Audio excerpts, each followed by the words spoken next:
Welcome to my fight show, Mika Frankl. Hope you all are having a lovely Tuesday night. And boy, do we have a packed show in store for you. Couldn't have a show with this much planned, with this much going on tonight, if it wasn't for the help of a bunch of great people behind the scenes. You're watching on YouTube, on Facebook, on Instagram. Appreciate it so much. All of you wonderful people who are watching, you like, you share, subscribe. That little bit extra goes a long way. The plan tonight is a big one. First guest who's going to be here just a moment. We got Santi Gonzalez at 6:15. Cristian Cabral planned for 6:30. Chelsea Dodson Power Slap preview, Power Slap 18 Friday night. Nick Gonzales, we're giving him plenty of runway, nowhere to run. New Mexico Athletic Commission and a trio of fighters that he's working with. I think we need updates on. So a lot to talk about with Saint Nick, and James Romero is going to be coming through to give us his UFC 326 picks, predictions, best bets, helping me preview that one. Me and Michael Carlisle did do a partial preview talking about the biggest stories and headlines coming out of UFC Mexico City and heading into UFC 326. MMA After Hours is available, cageminds.com, wherever you listen to your favorite podcasts, Apple Podcasts, Spotify, all over the place. Same great places that you find this wonderful show, My Fight Show. A shout out to Ray Yee last week, coming on ESPN Radio Albuquerque 1017, the team being my guest on Cage Minds Fight Hour. The website has that episode available, Apple Podcast and Spotify. Robbie Ray Images, credit to him on the video, adding some little tricks and additions into what we're doing. Check it out, YouTube. We got to talk to Ray Yee, and this week we're going to dive even deeper into UFC 326. So the Mean Machine, Steve Garcia, is going to join me Saturday morning, ESPN Radio 1017, the team. And then you can hear that a little bit later and see it on YouTube, thanks to Robbie Ray. The hair is done by Barber Gabe's Fades. BarberGabesFades.net is where you find the Barbers R Us Beard Balm, hooking it up and taking care of keeping these wild whiskers in submission and in check. So shout out to the best beard balm with the cherry smell. You get on over to the location because walk-ins are welcome. Barber Gabe's Fades. It's 100 Course Boulevard Northwest, Lobo Plaza, Suite 107. Robbie Ray Images, taking care of the promotions. You want to take your business's promotion to the next level? We're going to be able to do that with videos, with commercials, with all the add-ins you need. Robbie Ray Media can take care of you. You contact Robbie Ray through Facebook. Our first guest is going to be Santi Gonzalez. We've sent him an invite on his Instagram, so you should be able to open that and join the conversation here to be our first guest, answering Barbara Gabe with that message in case they're watching. I believe they are. If he's ready, we're ready. Santi can jump in, and we're looking forward to talking to him. If he's not ready, we got a couple other news and notes that I want to touch on. Boxing has always been a sport that has brought a spectacle together. And May 23rd, this is definitely going to be a first. The Pyramids of Giza will host a WBC heavyweight showdown. Alexander Usyk, undisputed, lineal, undeniable, great heavyweight, one of the greatest cruiserweights of all time, not taking on the next mandatory, but giving an opportunity to an unknown in the boxing world, but not an unheralded in the combat sports world. Rico Verhoeven, instead of signing with the UFC and getting an opportunity at Derek Lewis, which had been rumored for earlier this year. I think that was actually part of the UFC 311 card. They were trying to make that fight. The undisputed heavyweight king of kickboxing with Glory Kickboxing is going to challenge for the undisputed heavyweight title in boxing. It's a ridiculous notion. Been a huge fan of Verhoeven. Well, this isn't as dynamically out there as an MMA fighter. There's still miles of difference between the footwork and the thought process of dealing with the jumping knees and the low kicks and trying to position yourself to be able to land a high kick and just overwhelming with offense. Kudos to Verhoeven for earning such an opportunity. He has carried kickboxing, carried the Glory promotion on his back for quite a while, and this is well deserved to be able to command the attention of somebody like Usyk. All the better for him. I don't know if this is going to be a great experience for him getting in there with an all-time great, but it's going to be worth the watch of all the spectacles that have been announced. And I think Floyd Mayweather at this time is sitting about 3 fights announced. 2 of them are exhibitions, but 3 fights announced in all. Athens, the Congo, and then going to the Spear. Pacquiao, Mike Tyson, Mike Zambitis.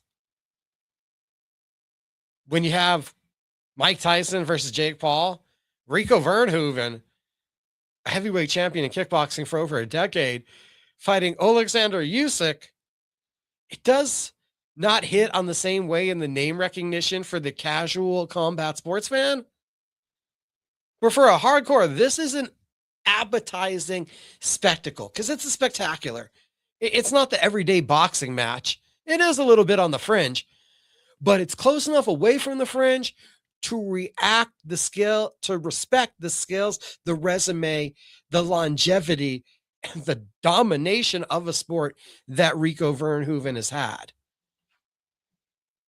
April 17th, BKFC is returning to Denver, Colorado. Chris Camozzi, Esteban Mohawk Rodriguez, interim light heavyweight title fight. This comes off of Camozzi losing the title in a controversial split decision in October in Alessio Saccaro's backyard in Italy. It was highly disputed. Not sure where Saccaro is now in this equation, but Camozzi an opportunity to get a belt back on his shoulder, and Mohawk Rodriguez, who had literally been chasing down this fight, even the two of them had been involved in a scuffle at Ice Wars, has put together 3 knockout victories in a row to really earn this title shot. Continuing with the BKFC news, doing something unique, doing something different, doing something original. Blood for Blood, May 4th, Rockville Festival in Daytona Beach. 4 bands, 4 fights. Slaughter to Prevail, Black Label Society, Malevolence, and Crowbar. Slaughter to Prevail frontman Alex the Terrible, a BK bare knuckle background. He has thrown down in Russian promotions. He's gotten into the promotion with the Haybales. He's went against a promotion head in RCC. Now gets his opportunity using his influencership at BKFC, and he's going to be taking on Bull Rider, who we saw last Knuckle Mania, or actually, I believe Bull Rider, who we saw BKFC 76, my bad, make his debut in Texas, Cameron Delano. That one's a little bit interesting because you know that Alex the Terrible, really about this life, and Cameron Delano, a big boy who has put the punching power together. 6:15, our first guest, Santi Gonzalez, Reign of Champions, amateur MMA title fight, represents Sandoval Fight Systems. We're going to be talking to him in just a couple minutes. Continuing with the news, former one MMA flyweight champion Adriano Moraes and Karat Akhmedov are both free agents. Moraes famously going with his trilogy of fights against DJ, 21-6. Akhmedov, 28-2. Not to mention Australian Reese McLaren, record of 18-9. All have parted ways with one championship, so the ranks of the one flyweight division have greatly thinned. There were rumors of where the next DBX fight would be happening. DBX 6, April 10th, is going to be back in Miami. Main event, Rob the Wolfman, who's 3-0 in the promotion, taking on Michael Garcia, 2-0. It's an interim DBX heavyweight title. In the co-main event, Montavious Ware takes on UFC vet Luis Saldana, 1-0 in the sport. It was a tremendous knockout in his debut. We know that the current title holder, Junior Rosenstruck, he is dealing with a bit of legal problems. March 27th, Karate Combat is in Russia with the support of RCC. It's Karate Combat 60. The event will feature Muhammad Mokayev, Guram Kuntataladze, middleweight champion Islam Kazim, who has been booked for a title fight. And in lightweight title action, Adam Noe faces Luis Rocha. PFL has thrown out a bunch of dates and given their audience what to look forward to. March 20th is the debut in Madrid, Spain, with a rematch for the middleweight title as Costello Van Nuys takes on Fabian Edwards.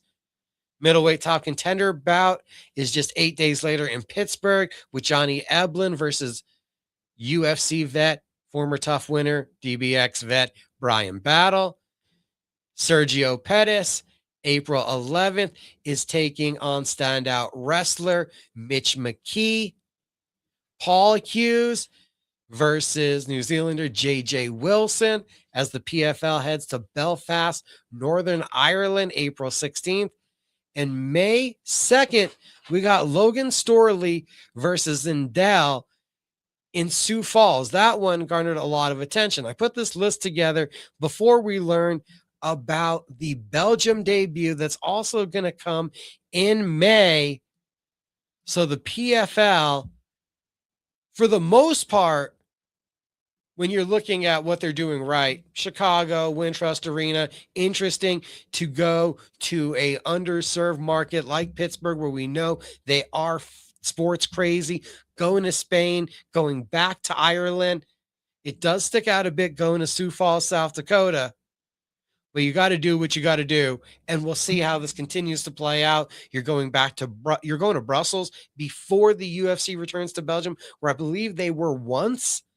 Interesting international dynamic moves coming from the PFL.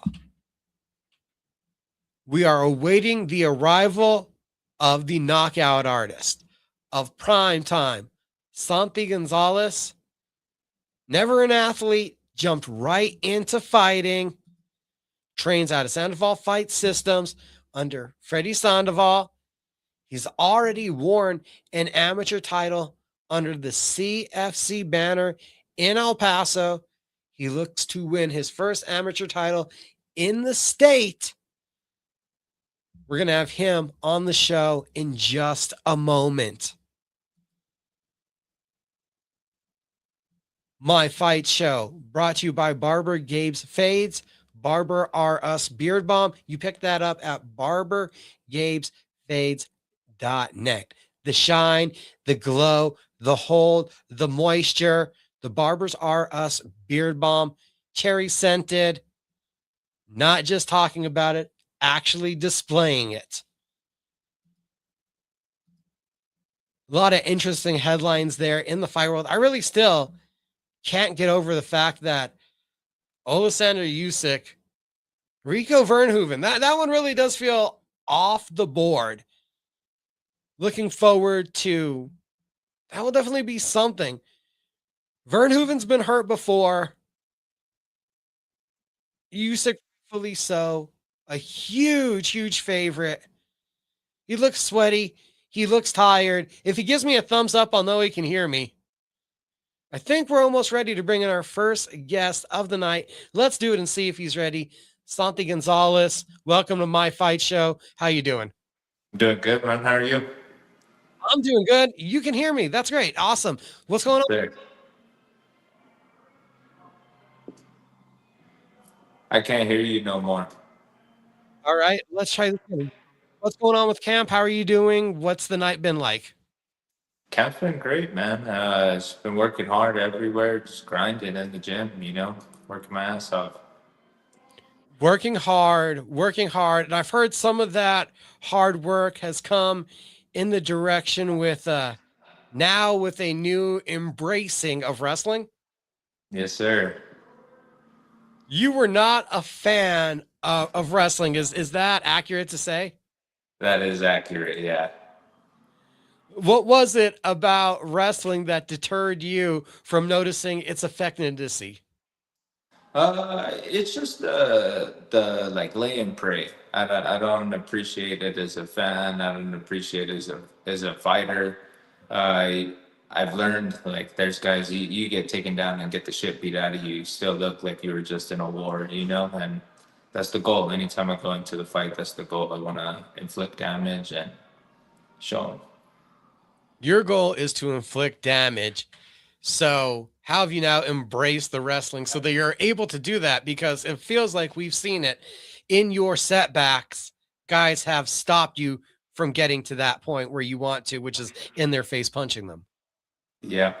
Um, Shit, I think what I fell in love with the hard work. I like things that challenge me, the things that push me to my fullest, and wrestling something that's probably one of the hardest sports I've ever tried, if not the hardest sport.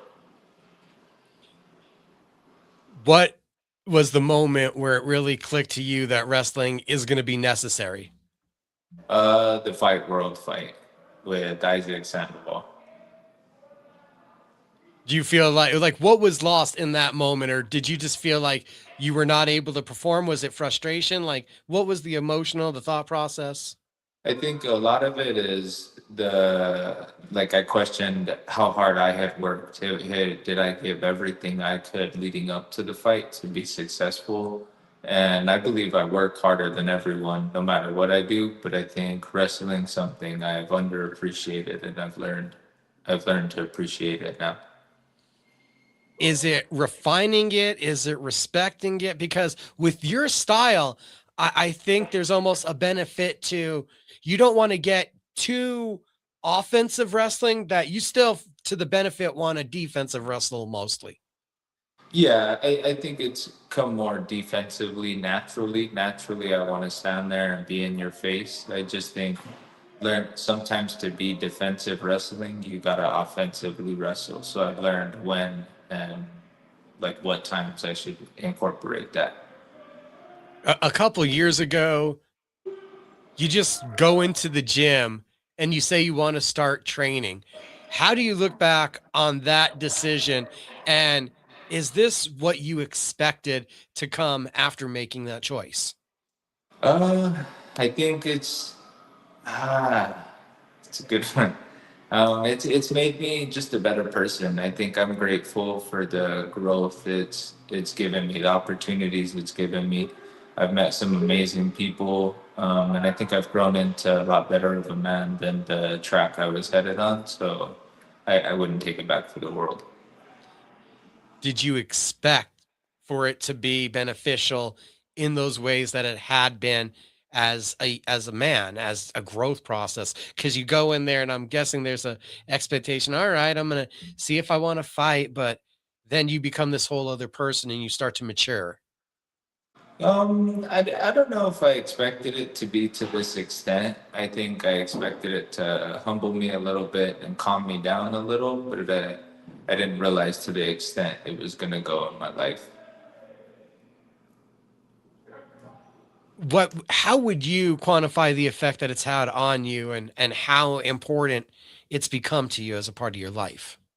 So it's become like a second home to me. It's really made a difference in all aspects. I feel like I've learned how to talk to people, communicate a little better. I think a lot of that comes from being secure. You know, I'm at the gym every day. I'm working my ass off. I know what I'm capable of, and I think it's helped me at work and resolving conflicts, just in life in general. I'm not so angry.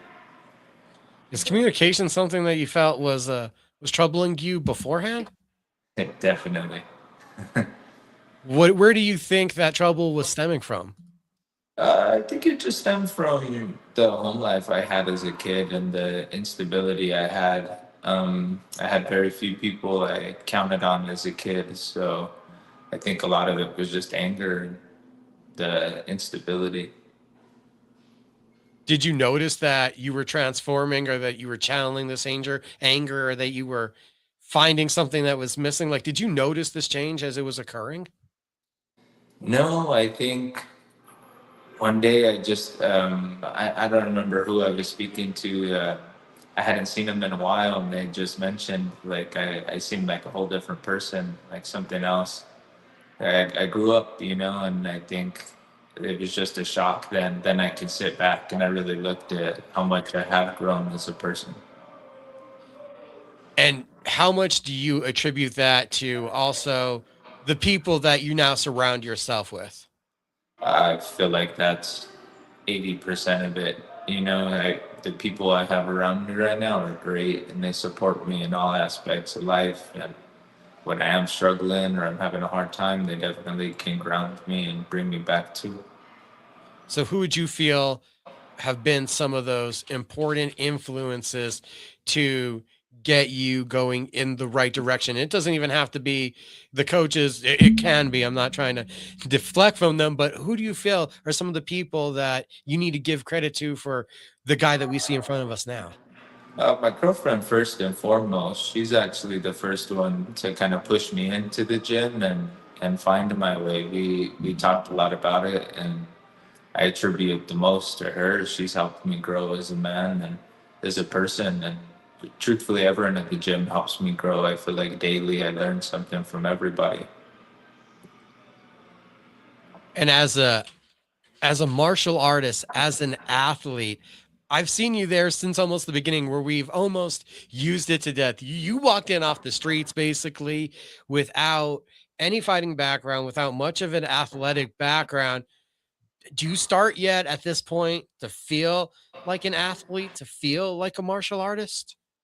I feel like I do. I feel very dangerous no matter where a fight goes, and I feel like my athleticism has made leaps and bounds. So I do feel like an athlete now.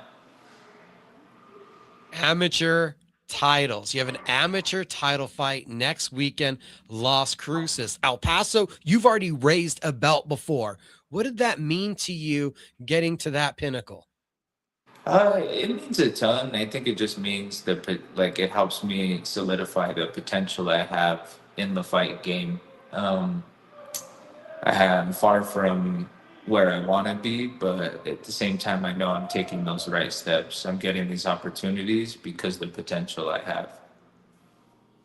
Gabriel Pinedo, we've seen him have success, couple finishes back to back on his resume. We've also seen him at the APFC. He's been around for a while. How do you assess that this matchup is going to go? Do you feel this is going to be an exciting one, or is this somebody that you're going to have to force into the exciting exchanges that you desire? I think it's going to be a fun one. I think mine and his styles clash real well. He likes to stand there. He's also good everywhere the fight goes. I don't see him quit anywhere. So I'm confident no matter how the fight's going, he's going to bring it too. So I think it's definitely a fan favorable fight. We know that you've been working diligently on the wrestling for quite some time. Is it just the wrestling or is it the jujitsu also? I have a great coach in jiu-jitsu with Jose, and we've been working endlessly on my jiu-jitsu as well. I feel like I can finish the fight in like a jiu-jitsu round. I can finish it ground and pound. I can finish it on the feet. I'm feeling very well-rounded. You've had some performances that haven't been indicative of who you are. What do you feel you got to do to at least be proud of the performance this time around and be satisfied with the gains that you've made throughout the camp and throughout the process? As long as I give it everything I have, if I feel I walked out of there giving 100%, I know I'm giving it all now in training camp. And as long as the fight goes the same way and it's everything I have, I can't be disappointed. When we talk about the support system that you have, how much does that expend to the team? Because whether I'm talking to Gabe or I bump into Angel or I'm talking to Freddie, it seems like everyone brings up everyone else and tries to really uplift. The team's great. I think that's one of the best support systems I've experienced in my life. Everyone supports everyone. We don't have the biggest team, but every fight, I guarantee 99% of us are there. Win, lose, or draw, I know they have my back. I know they'll go raise my hand in the back, win, lose, or draw. So I appreciate it always. Everyone's there for everybody. They want to see each other for their best. They want to see each other turn into their best. And when we're talking about what you envision for your best, we know that you have some knockout power, but ultimately what you envision, what kind of striker do you want to look like out there? I want to look like I just want to look complete. I want to look solid everywhere. I want to look like the problem I am. I want people to look and fuck. I don't know how to deal with it. I don't know what I'm gonna do. What would it mean to win a second title belt? I mean, a bunch. I think for me, I think most importantly, I want to bring it back for the team. I think the team pushes me and has made me into the fighter I am today. So I look forward to bringing the belt back for them and getting to support the team like that. He has these championship goals, these bigger aspirations. And from that first day that I brought it up that you walked into the gym, how has your outlook, like your general outlook, your big picture focus about what you could do in this sport, how has that changed or evolved? I think it jumps every fight I have. I feel like I see a little bit more and a little bit more potential in myself. I feel like Freddie's done nothing but help me grow and give me the belief and faith and confidence in myself to go as far as I want to go. So I think the sky's the limit. From what you came in there, from what you were looking for, has the why you do this changed at all? Not really. I feel like I've always felt it in my blood. I've always felt like a fighter, and I feel like this just kind of solidifies it for me. It's just what I am. Just for reference for everybody, how far away from Freddie are you right now? Probably 30, 40 feet. I could still hear him yelling at the team in the background. Tell him again. I said he is the loudest coach in New Mexico. I'm going to keep telling him. I know he Oh laughs at yeah. it, but I swear I heard him yelling a second ago, and I didn't think you were that close to the training room. No, well, I'm in a different room, so it should be quieter. But you know, Freddie, Belovedly, yes, we know Freddie. You go down to Las Cruces. What's your expectations? go in there and dominate. I plan on dominating everywhere the fight goes. You know, I like to stand there and be in your face, but if he wants to go to the ground, I plan on dominating there too, and getting my hand raised. I don't plan on going 5 rounds, but I don't plan on it being quick. I think he's a game opponent, so I think it'll take some work to get him out of there, but I believe in myself to do it. We pulled Santi Gonzalez out of practice to talk about Empire Promotions, Reign of Champions, Las Cruces. Get ready, March 14th. We're excited for it. Interview was brought to you by Barber Gabe's Fades. Get on over and visit them at 100 Course Boulevard, Suite 107. Santi, we'll let you get back to practice. Thanks, sir. I appreciate it. Santi Gonzalez, Empire Promotions. We're going to actually have a full special preview with a member of the promotion coming on here to give us the who's who and the what's what about one of the up and coming Southwest promotions. That is one guest out of the way tonight. And in a stacked show, we're expecting Cristian Cabral, if he's able to, traffic permitting, any moment. The Legacy continues 3. April 4th, Embassy Suites. We're a boxing state, and boxing is back. One of the biggest prospects in the state, Abraham Pettis, on top of the card with some of the area's cornerstones. When we talk about Josh Pitbull Torres, when we talk about El Puma, Cristian Cabral, Maximus Moya's on the card, Andreas Ray, looking all so forward to boxing being back here live and local. Again, that interview brought to you by Barber Gabe's Fades. Walk-ins are welcome. Get on over to barbergabesfades.net to book today, to just make it easy and simple. Walk on in and they'll get right to you. Combat sports, amazing. A huge weekend.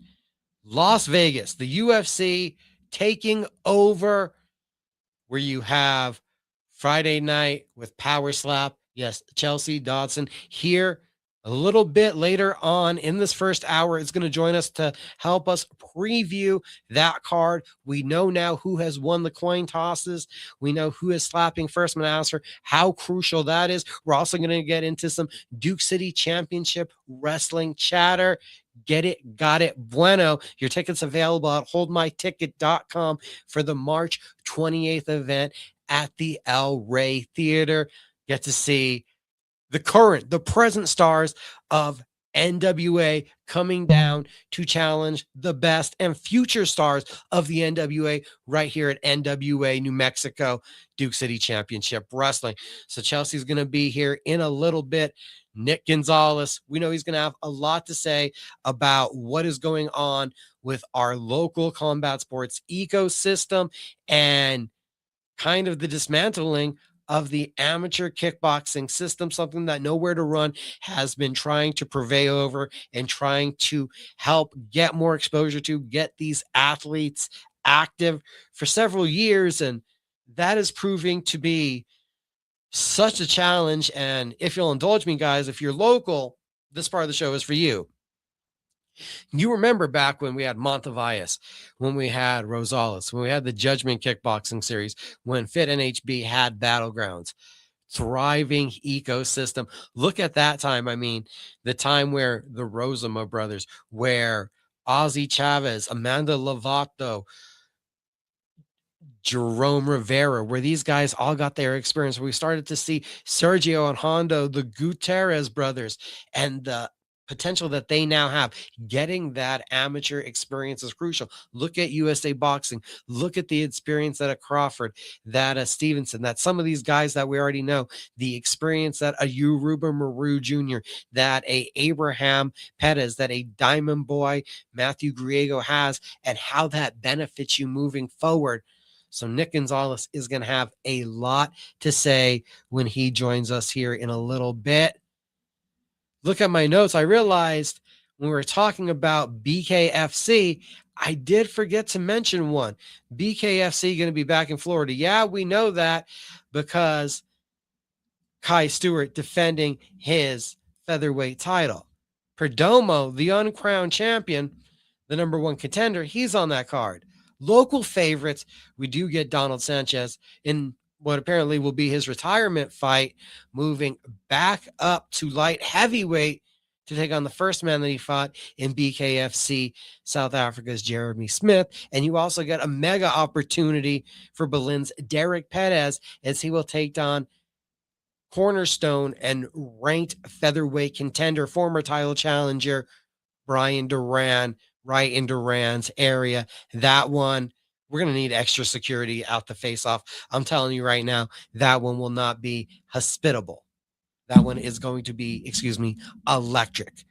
If you guys were keeping up with the Bare Knuckle show, David Feldman had announced last week that the promotion had released Zach Kalmus over at cageminds.com. Several times we have talked to Zach Kalmus, and promptly he did sign with BKB. So you will see Zach Kalmus debuting in the Trigon. Hopefully someone can light a fire under his butt and get him to be more offensive. A guy that has almost let his opponents punch him to exhaustion, and it's been unceremonious. You don't want to see a guy take so much damage. I'm not saying it was the right thing to do for BKFC to release him, but I'm hoping that this does encourage a style change so that he is more proactive towards the finishes. This is not a sport where you want to be taking a lot of punches, where you want to be taking a ton of damage. So for the benefits of Zach Helms with this second life in BKB, I hope he takes full advantage of it and goes in there and puts the aggression and the needed offense together to get victories rather than trying to play a long game in a short sport. Robbie Ray Images, Robbie Ray Media, give them credit, give him credit for the dynamic video. YouTube, you can see it. Ray Yee, our guest this past weekend, Cage Minds Fight Hour, his incredible journey from Portland, Oregon to learning martial arts literally around the world, and then somehow settling here in Albuquerque, New Mexico, and ending up as a stuntman, ending up in the corner of Donald Cowboy Cerrone. The whole tale is up. YouTube, Apple Podcasts, Spotify, YouTube, courtesy of Robbie Ray Media.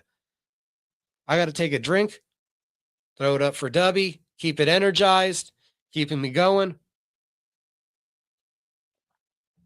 Went with the blueberry flavor tonight.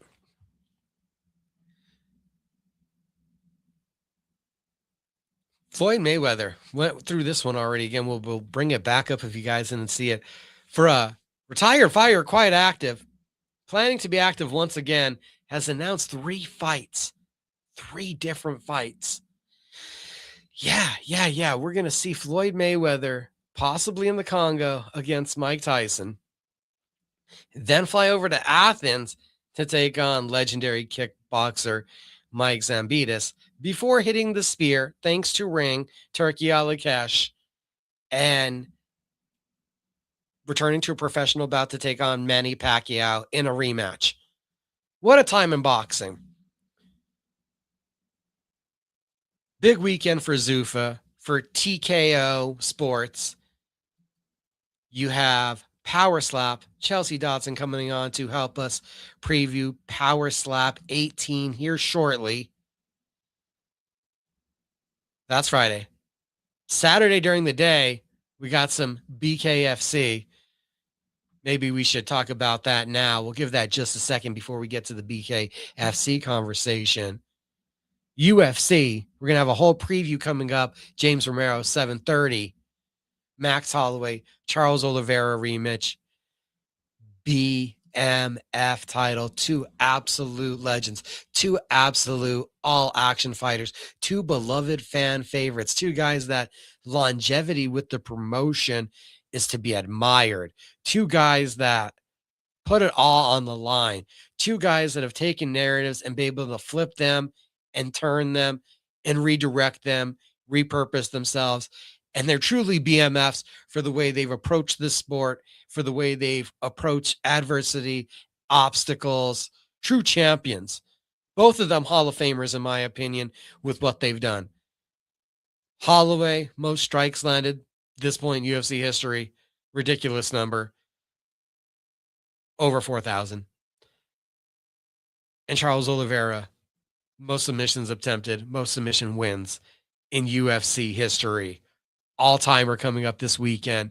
First Zuffa boxing champion, a Zuffa cruiserweight world champion that's 200 pounds in the Zuffa rankings, or the Zuffa boxing weight classes. Jai Opetaia, unanimously considered the best cruiserweight in the world in the main event, the Black Diamond belt. And it's getting a little more particularly interesting to try to understand the Zuffa boxing mechanism as they work alongside Ring Magazine. They honor the Ring Magazine rankings, but they are the world title holder. And I actually look up those betting odds.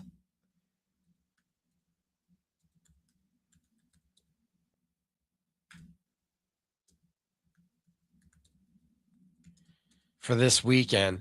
MMA After Hours is up.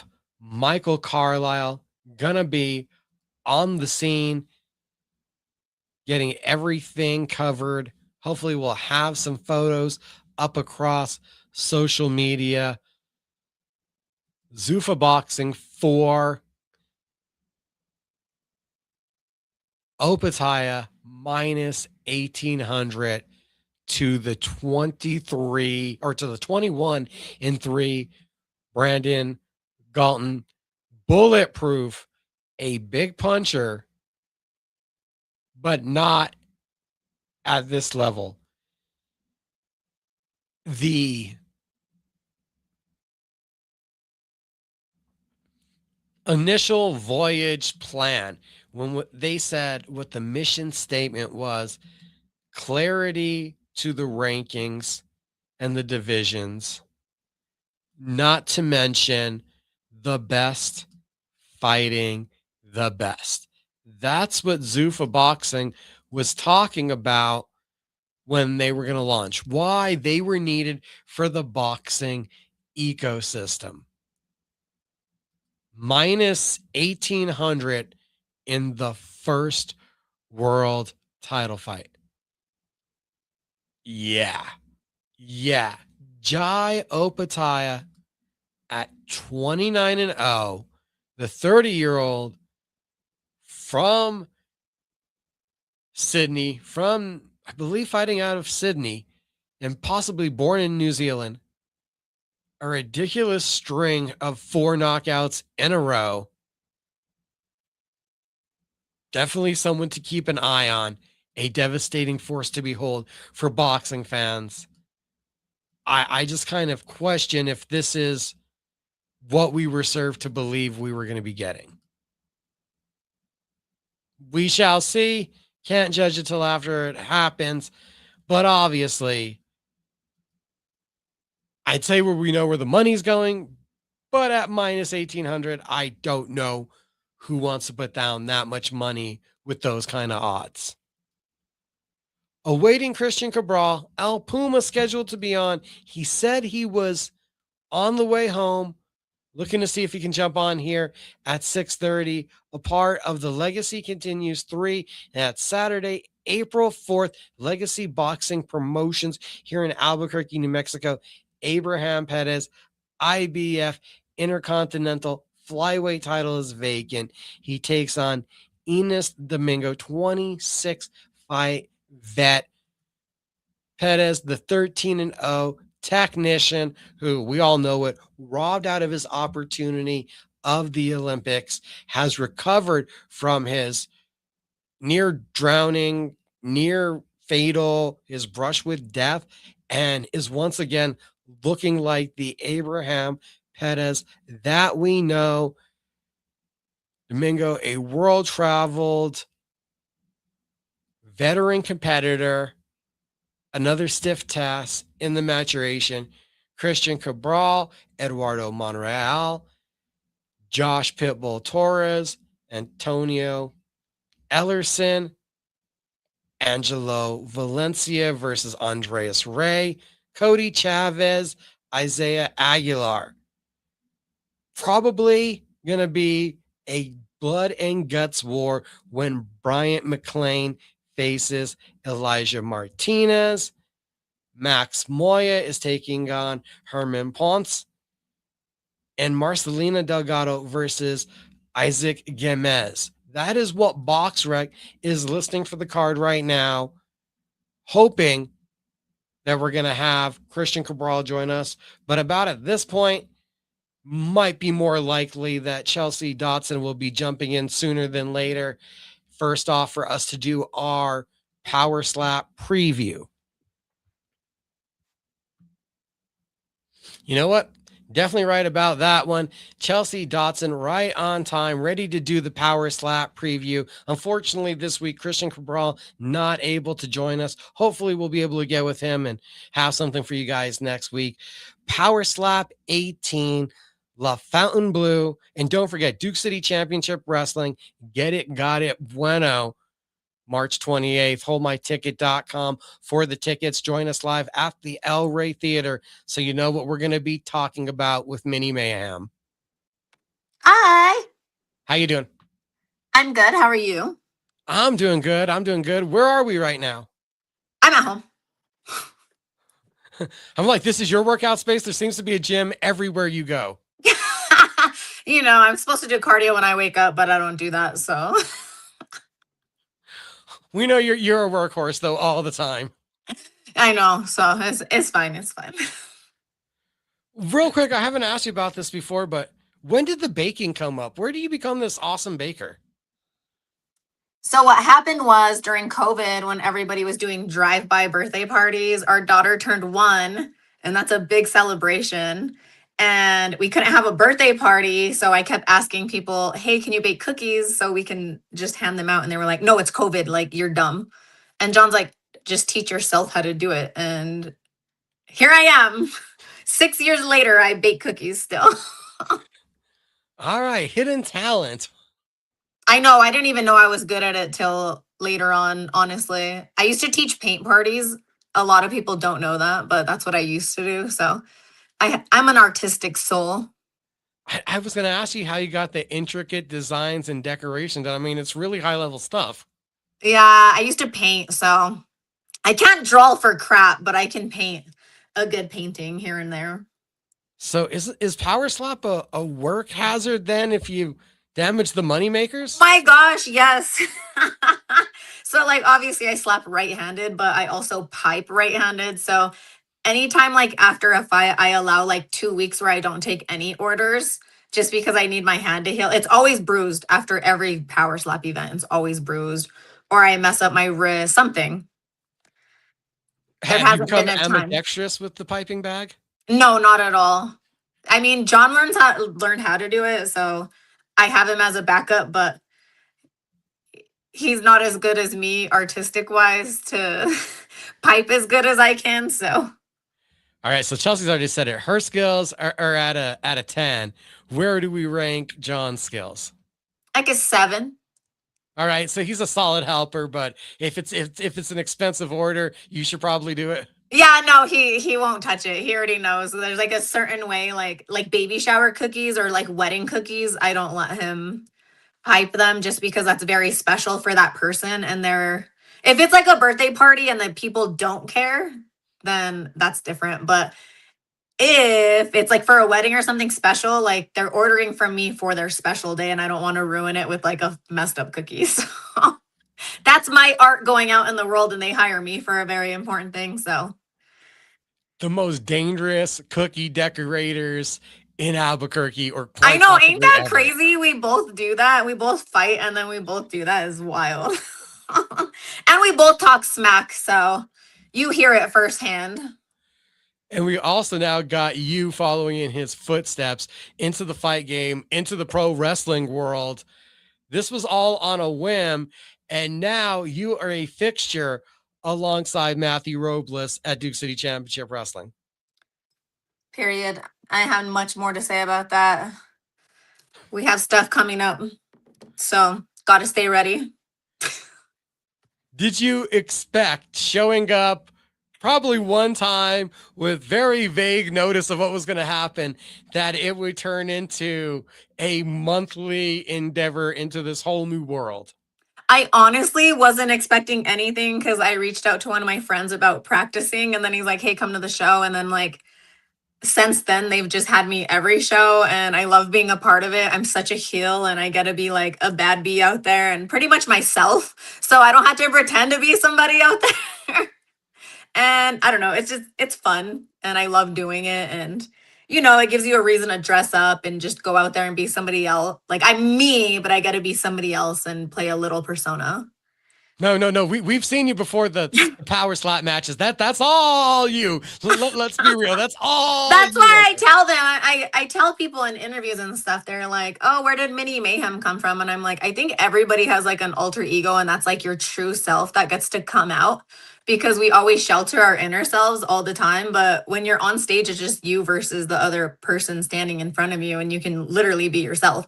And everybody can judge, but not everybody can step on that stage and do what we do. You're aligned with these scoundrels, with the world champion, with For Sale, with Saleh, with this manager, this director of authority who is obviously on the take, like most politicians, and in Matthew Robles. But really, what has it been like getting to work with them and learn from guys that have the experience that they do? So first off, Matthew Robles is like freaking amazing. Like if it wasn't for him, I wouldn't be so confident like going out there and doing everything that I know how to do for the managing side and my personality going out on stage. Like he'll give me a pep talk and he don't even care like if he's being rude or not. He's just like, "You do this and this is what we're doing and don't make me look like a B word out there." And I'm like, "Oh, okay." Like I wasn't expecting that at all, but then like after knowing him a little longer, I'm like, "Oh, that's totally your personality." Like He's a football coach. I did not know that till you Look said at the that right now. personality. Yeah, he has a big personality and I love it. Saleh obviously is like out there he's a monster, but like behind the scenes he's like the sweetest soul, and like anything you have a question about he'll make sure he like explains things calmly and like approaches things differently, versus Matthew Robles just literally doesn't care and he's just very out there. So I need that. I need to be told like not mean or aggressive, but just like a different tone sometimes, just to kind of like, oh, you need to be put in your place real quick. So I don't know. I mess with that honestly. Was it more nerve-wracking the first time you walked out on the El Rey Theater stage or the Power Slap stage? How pro wrestling, like for sure. That one was like the more biggest one that I was like, oh my God, like what am I doing? Because I didn't know anything about that world. I didn't even know anything about Power Slap, but at the same time, I was so excited to go out there and I was so excited to go out and do pro wrestling, but I didn't know what to expect, right? I guess on both of them, but the worst one was probably pro wrestling just because I literally just kind of got thrown on the show and then I was like, okay, well, here I am And now versus you are me training for months for Power Slap. I kind of knew what I was stepping into versus that came about in like 2-3 weeks and I was like, oh my, I don't even know what I'm doing. and now But you are a constant figure with both promotions and in both worlds. yeah, and I love it. And I'm trying to go out there and show people like, regardless you're married, you have kids, you own a business, you can still go out there and chase some dreams and go for goals. Honestly, if you have anything you put your mind to, you can go ahead and achieve that. Were you calling out another power slapper to come down here so you could slap her, or was that for Power Slap? I was a little confused if that was going to be in the wrestling ring or the Power Slap stage or Okay, what's going on. hear me out. She's also a pro wrestler, and I'm a pro wrestler, and her name's Holly Hood. Okay, And we know. and I don't know. I just feel like both of our energy is very out there, and I feel like we would just be a great match in general. So it was more or less me calling her out and putting a name out there, like, hey, if I want to verse somebody, this is who I'm gonna verse. And I kind of just put it out there and manifesting this fight in a sense of it would be a good sell on both ends, just because we're both pro wrestlers and both power slap athletes, and our records are very similar. So that's the only one that makes sense in my head, if I'm being honest. Do you have a date in mind? Have you had any conversations? Do you have a trajectory right now or a possibility for the next time we'll see you in Power Slap? No, the matchmaker texted me and said he'll let me know when they have something for me, but that's not a date, that's not a confirmation. That's literally like, hey, we're interested in booking you again, but we don't know when. So kind of just the waiting game. Their first event back for the New Year's now in March, obviously. And then they just announced an April card. So they're barely booking for that one. So hopefully April. Power Slap 18 wanted to bring you on to talk about the card. There was a little bit of a rule change recently, also with Power Slap, that I wanted to get your opinion on. I thought it was well deserved. They said no more coin toss, automatically champion slap first. I'm like, hey, they got the bell. I guess you could do them that little service. I feel like that's great just because they work so hard to earn the belt, right? And then some of them have defended their belt multiple times. So sometimes the champ goes out there, gets slapped one time, kind of gets slapped, and then they lose their belt immediately without being able to return the slap. So in my opinion, I think it's a win because I feel like they've earned that, and I wouldn't take anything away from that, honestly. Fountain Blue, we have a light heavyweight title fight, I believe, in the main event where you get Wolverine versus the crazy Hawaiian who comes down from super heavyweight all the way to light heavyweight. Crazy body transformation. Wolverine's a veteran with a strong record coming to defend. Crazy Hawaiian is resilient. I've heard he has a really unique style, and a lot of people, they're looking at the weight loss as the intriguing factor. How's the power? How is the ability to take a slap? What are your thoughts? I feel like he's going to do really good in this weight class regardless. He's very much a staple in the sport and nothing but respect and power to him. He actually trained me for my first power slap fight. A lot of people don't know that, but we would have training sessions over FaceTime. But you can't sleep on Wolverine just because he's a goat of the sport also. And it's kind of cool seeing both of them be a staple and they're versing each other. So this is actually a really huge fight in power slap history. A lot of people that don't know power slap's back end stories. So for both of them, he was supposed to go to heavyweight and then he ended up cutting a little more weight than what he intentionally wanted to. So that's how he ended up going to light heavyweight. You dropped lower than the original target weight. Yeah, because he was super heavyweight. He was going to go to heavyweight, but he cut a lot more weight. So that's how he got a light heavyweight title shot. So with that being said, I can't pick a winner because I feel like both of them are really like a staple in the sport, and it's just an honor to watch both of them like see them versus each other, if that makes sense. Well, I can't pick one, so well, let's do it this way. If the fight ends early, who do you think is more likely to have won? okay, hear me out. Wolverine is such a goat in the sport, right? And he has such a really strong chin. And Crazy is coming down from super heavyweight. Mind you, when you cut a lot of weight, which it showed in my last performance, you cut a lot of weight in general, your chin's not as strong as it normally is. Nothing against Crazy Hawaiian whatsoever. Very proud of him for cutting all that weight. But he used to slap at super heavyweight. So people need to take that into consideration. He's been hit harder from the super heavyweights than he ever would from a light heavyweight. Does that make sense? So you're thinking that he will be able to, even though it's going to be a different feeling for him, you're still thinking he's going to be able to take it because it's a less impactful, less violent slap than obviously the bigger monsters he was already getting hit by. Exactly. I mean, he's already been hit by the toughest people. Dumpling, for instance, he hits like a truck. Like on the cube, he hits very hard. And Crazy ate all 5 of his slaps. Like it went round for round. So he's going against a light heavyweight, which their weight is way less, right? So the power's there from Wolverine, but also Crazy can take a super heavyweight hit versus a light heavyweight hit. Alan Klingbeil. Both of these guys used to corner me. So Crazy cornered me and Alan Klingbeil cornered me for my first ever match against Paige Van Zant in Abu Dhabi. But he's going against Logan Greenholla for co-main event. Alan just slap fought Wolverine, ended up losing that match, but it was such a good match. Everybody thought he was going to get an automatic rematch, but whoever wins between the co-main event gets a title shot. So this is actually a huge fight, in my opinion, just because Logan Greenholla is on a win streak, and Alan just lost to the champ.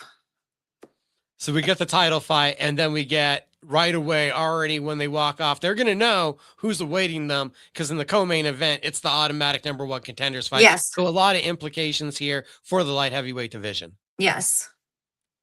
Middleweights are up next. Brandon Rhodes, Azel Rodriguez. Ooh, this one is such a good match, right? Because Azel's been there since the beginning, and Brandon Rhodes, his is driving me crazy. I love watching him slap fight. I'm a fan of both of them, and they're just so entertaining and they're so strong. So both of them have been sat down, but Azel just moved to this weight class.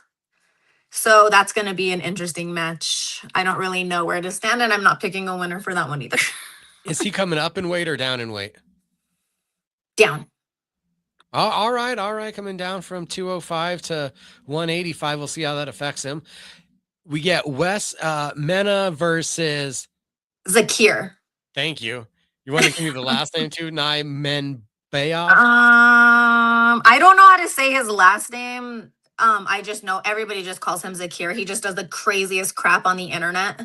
And everybody loves watching him because he's so entertaining. But this one, in my opinion, I'm rooting for Wes Mena. That's my boy. They both hit a very unique way when you watch slap fighting. If you ever watch them slap, they slap a very unique way. So they kind of slap very similar. And that's going to be the deciding factor of that fight, in my opinion. Coin toss winner is Zakir, but Wes Mena knows how to eat a slap. So how big is the coin toss and winning it? I'd say it's 50-50. I don't see, like, for women, we get slapped first. So me, in my opinion, I'd rather get slapped first because it spikes my adrenaline and then I hit harder, right? Because our bodies just automatically do that. For men, some people can get slapped off the first slap. So it's like, again, it's 50-50. But for the women, we usually go like all 3 rounds. Majority of the time. Majority of the time.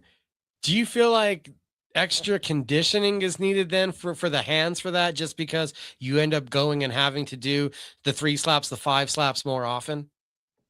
Yes, because John teaches me different than like how other people train for power slap. So he's just like, conditioning has a lot to do with your sport. And a lot of people don't understand that, because your recovery for taking a slap is like your conditioning, right? But also, if you don't condition your hand to slap somebody because you're hitting it full force, he's like, you're going to mess up everything. You can mess up from your elbow to your wrist to your hand. Like, yes, I believe there's a lot of conditioning that goes into it, but that's what John makes me train. So the arm workouts, the wrist workouts, the forearm, the bicep, everything is crucial? Yes. Were you surprised by this, getting into the intricacies of the sport? Like, oh, I'm going to go slap some people. Okay. See, I didn't realize how much actually went into it until John didn't, like, he was like, you signed up for a professional sport. Mind you, I did not know slap fighting was professional sport. I just like, I don't know what I thought in my head. I thought it was just slap. And then, so we actually have like a bunch of little tools, and I'll show you one thing. Power slap 101 from the... He makes us do these. Oh, the tension. Oh, the forearm. There's some of those. We do a lot of band workouts with our, obviously with bands, and we put them on our neck, and we do like neck training, a ton of neck training. What else do we do? He makes us grab rice. We have like grip strength training that we do. Obviously, like bicep curls, chest, back, all the necessary stuff. But also, he makes me do a lot of cardio, and I don't like it. So in fight camp, I'm very like, don't talk to me. I'm cutting weight. I think I've undersold this also. You keep saying the we. You have a diabolical, it's almost like the gruesome twosome now with your internet cohort, you and Johnny Magna, and you have a power slap teammate at Nobody's Villains. Is it just the 2 of you, or are we starting to expand the team of slappers? So actually another guy came and trained with us. It was actually cool. His name was Prince. He drove down just to start training with us. Jamie Hinshaw came and trained with us one time. Speaking of her, she's fighting this weekend. Let's go, Jamie. And then other than that girl Destiny, me and her trained for a while, but we did all of John's workouts. So she lives in Vegas, but if we lived closer, we would all train together. She's in my weight class too, so the slap community's tight. Shout out Jamie. Unfortunately, we'll have to wait for when they release that one. Tape delayed. We'll hopefully see that one sooner than later. We also got 4 matches on the prelims. Is there one that specifically stands out to you that you're excited for? Dakota McGregor and Vince Tracy is a good match. Dakota actually slap fought for a title. He didn't end up winning, but he has a very strong chin. But Vince, his recovery game is crazy, and that one has been viral because it looked like he was about to get slept, and he didn't, and he got right back up from it. So that match is very interesting to me to see how it goes. Power slap, pro wrestling. You have no clue what you're doing, but we're sure you're going to be busy on March 28th, right? Oh yeah, I was like, wait, what are you talking about? Pro wrestling, yeah.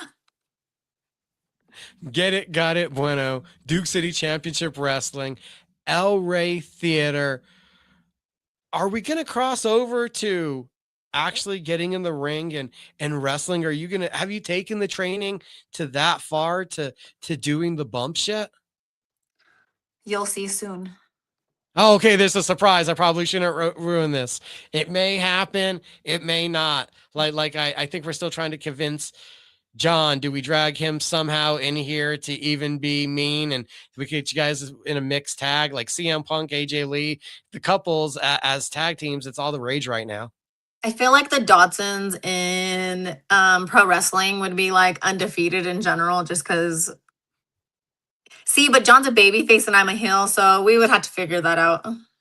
No, totally. I'll have to show you some of the Cody Rhodes AEW footage. It worked great. He had a heel manager, a heel wife, but he was a baby face that kept smiling the entire time and just like not noticing what they were doing behind as they were begging him to cheat.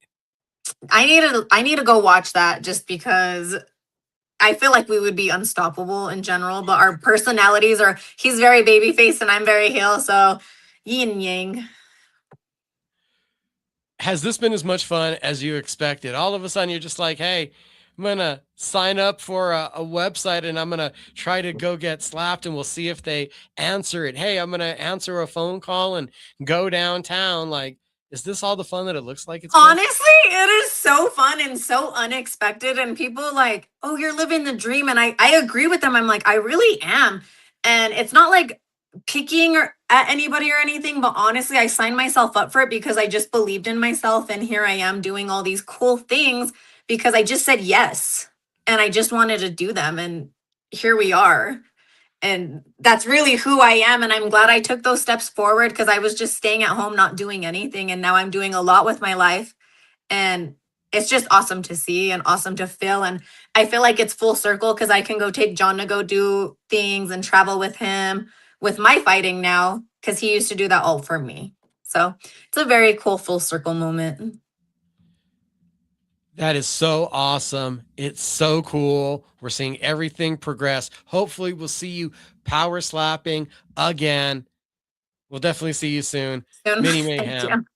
Thank you so much for joining me tonight. Bye. Power slap, YouTube. Gonna be free this weekend. Not sure what's going on. Cristian Cabral, we're having some technical difficulties. Technical difficulties. Looks like he will be joining us here in a couple minutes.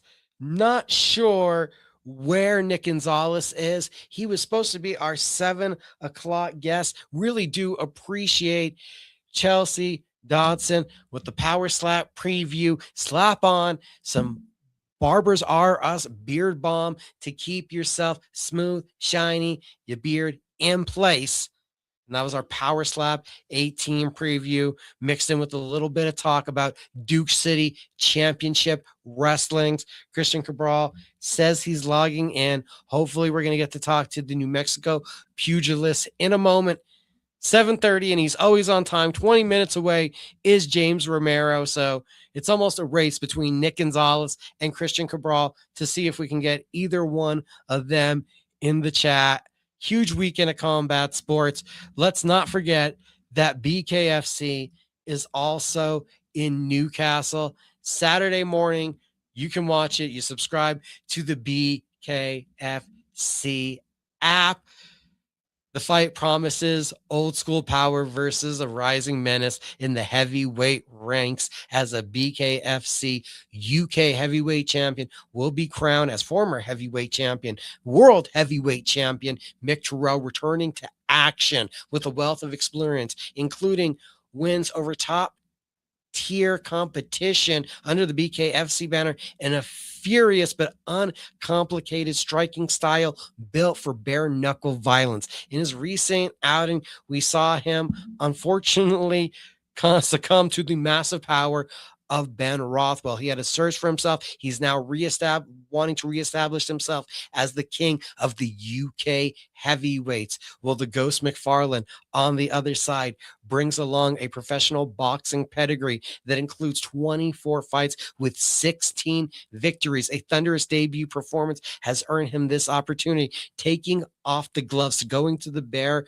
fist has not slowed down his momentum, and his power was pronounced when we saw his debut overseas. The Scotsman is a heavy hitter and looking to bring ferociousness to the scene.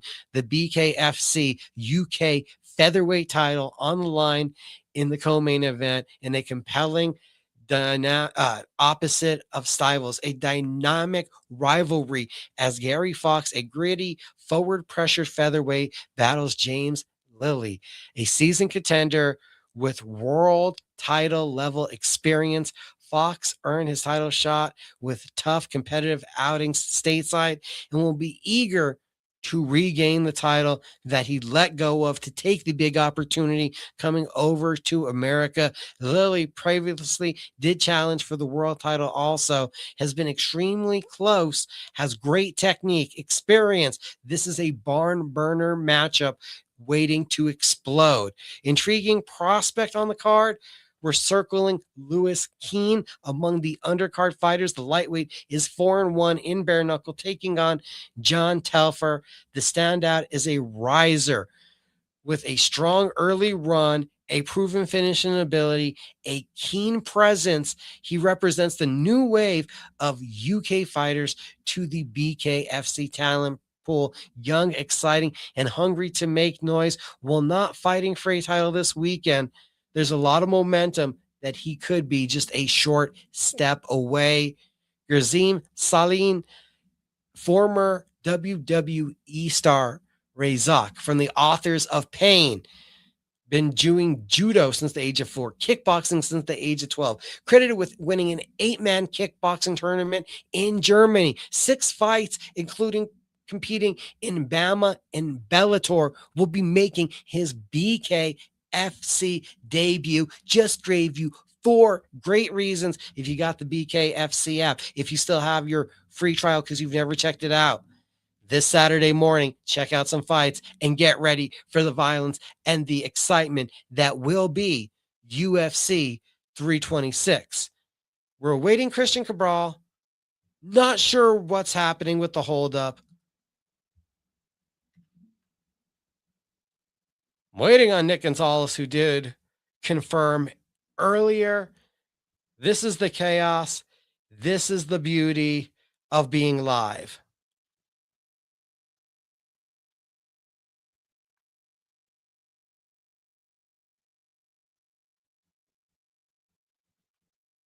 But we were able to go live thanks to Talk ABQ. All their support has been tremendous. All of the views, all the likes, all the hearts, all the shares, greatly appreciated. And if you haven't liked, shared, and subscribed, but you have tuned in, if you do that little bit extra, it really does go a long way. Just like your beard balm from Barbers R Us, it goes a long way. I've had a canister. It's been lasting for months. A little goes a long way, keeps the shine, beautiful smell. Barber Gabe's Fades, 100 Course Boulevard, Northwest Suite 107 here in Albuquerque, New Mexico. Walk-ins are welcome to go get your hair cut. Look the best for a big weekend coming up. and it's Robbie Ray images, photos, video, commercials, your next holiday Christmas cards, your next headshots. Robbie Ray has you covered in every direction you could think of, photography wise, videography wise. Real quick, checking in, getting an update.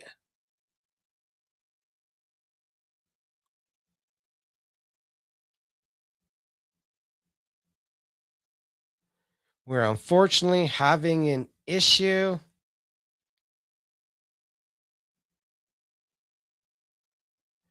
With Cristian Cabral. We are going to try to send him a link one more time.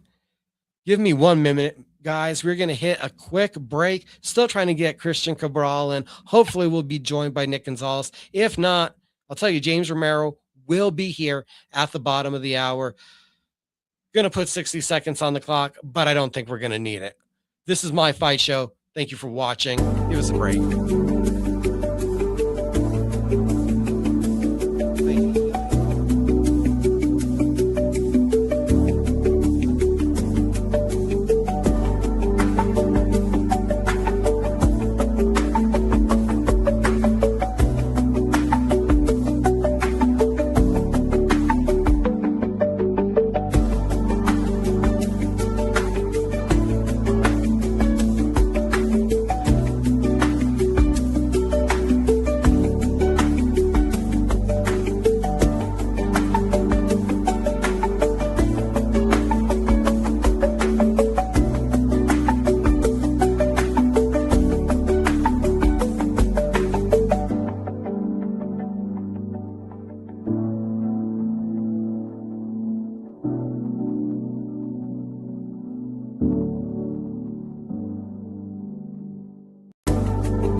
Welcome back. My Fight Show with Mika Frankl. CageMinds.com is the website. Cage Minds Combat Sports News on Facebook at CageMinds_CSN. If you are watching on Instagram, you already know that, but that's also how you find us on X, TikTok, and Threads. Appreciate everybody tuning in tonight.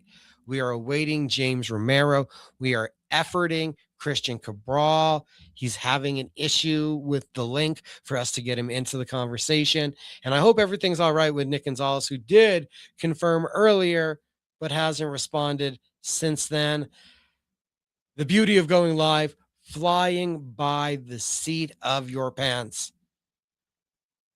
MMA After Hours is out. Brandon Moreno, uncharacteristically bad performance against Lonnie Kavanaugh this past weekend in Mexico City. I mean, we've seen Moreno lose fights, but they've been barn burners. They've been bangers. They've been wars.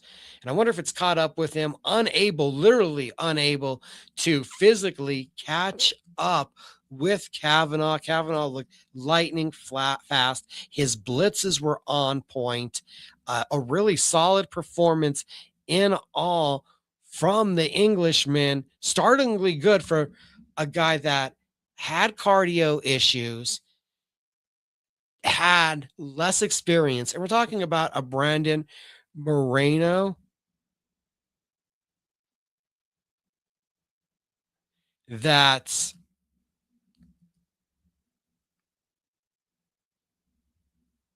always rose to the moment. He's rose to the occasion. We haven't seen him falter in this manner before.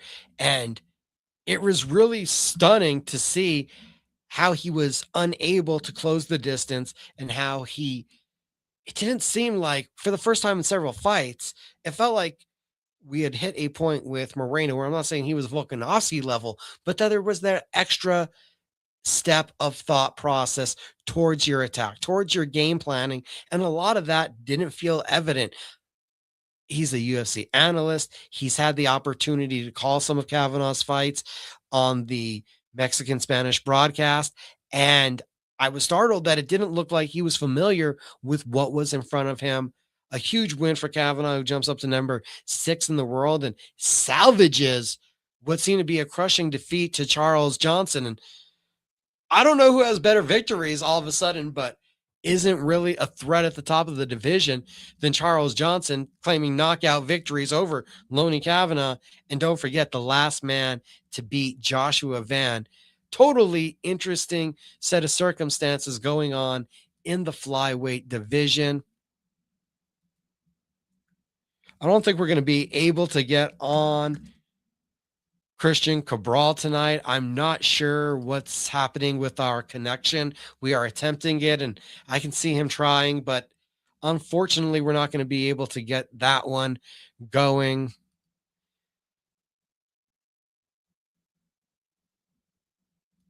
Mexico did not have the name recognition that you would expect from a UFC card, but we're going to get to it here in a moment. We're going to have our bets and picks coming on with James Romero, and I think he's going to be around the same. There's a lack of name recognition in this card that for a pay-per-view is surprising.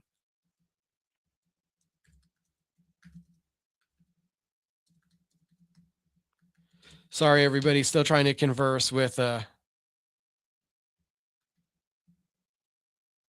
Cristian right here as we were trying to get Al Puma in. Been a while since I got to conversate with him.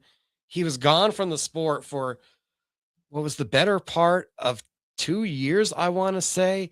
Cristian Cabral, we saw him November 2023, split draw with Morris Rodriguez, comes back with the TKO win 2 years later in December, turning around 4 months later, getting, it looks like, some consistency going, because at least 2023, when he tried to make his first comeback, 2 fights, was really interested to see where Cristian was at.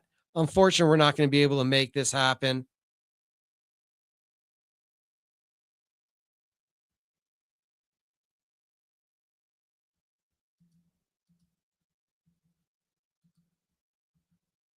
Legacy Boxing Promotions. Legacy continues, coming up on April 4th. Some familiar faces, some of the top prospects. It's going to be an intriguing night of pugilism. Starting to get to be that time. Do we start that chatter? When does the next step? When do you see Abraham Pettis back on that Matchroom Boxing, DAZN platform, a ring card? Zuffa's only going to go to 126 pounds. They don't want to go under the traditional MMA flyweight. So it'll be interesting to see how some of these lighter weight fighters still make their way in the industry. Another title could be added to the wall, though, for Abraham Pettis on April 4th. ESPN Radio Albuquerque this Saturday, 9 to 10 local time in Albuquerque, New Mexico. It's going to be the Cage Minds Fight Hour. Mean Machine Steve Garcia. We're going to be talking about him. We're going to be talking about the featherweight division, Volkanovski, Aljamain Sterling, UFC 326 preview. Yes, we're going to do something different than with him than what we're going to do with James. James Romero, we're a couple minutes out from him jumping on the show, giving us his thoughts about the BMF title fight.